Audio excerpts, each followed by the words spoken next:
আসসালামু আলাইকুম। আজকে আমরা আছি রূপসা উপজেলার খুবই সুপরিচিত একটি গ্রাম নন্দনপুরে।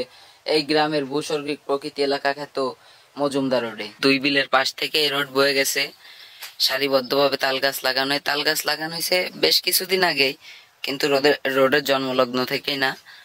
সুন্দর পরিবেশ এই রোডের। এই মজুমদার রোডের রয়েছে একটি বিরাট ইতিহাস। যখন এখানে জমিদাররা মজুমদার ছিল, তাদের গিন্নি সকালবেলা যখন পূজা দিতে বের হতো, তখন এই পুরো এলাকা জুড়ে ছিল খাল। মজুমদার গিন্নি যখন পূজা দিতে যেত নৌকায় করে, তখন তার সন্তানদের আদেশ করে এবং তার সন্তানরা তার আদেশ ক্রমে এই একটি মাটির রাস্তা তৈরি করে। পরবর্তীতে এটা সালিং করে দেয়। পরে স্থানীয় প্রশাসন জনপ্রশাসনের দৃষ্টি পড়লে এই রোডটি পিচের ঢালাই রোড করে দেওয়া হয়।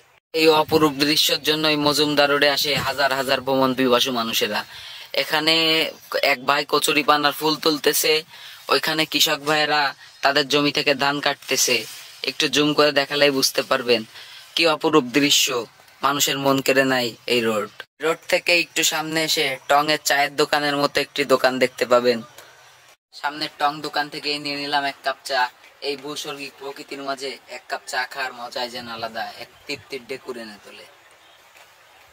বা বিকালে আপনার হাঁটতে বেরোনোর জন্য অসাধারণ জায়গা হবে এই একটি রোড। এই জায়গাটির লোকেশন, আপনারা সেনের বাজার থেকে আসেন বা রূপসা থেকে আসেন, যেখান থেকে আসেন এসে মজুমদার রোডের নাম বললেই হবে।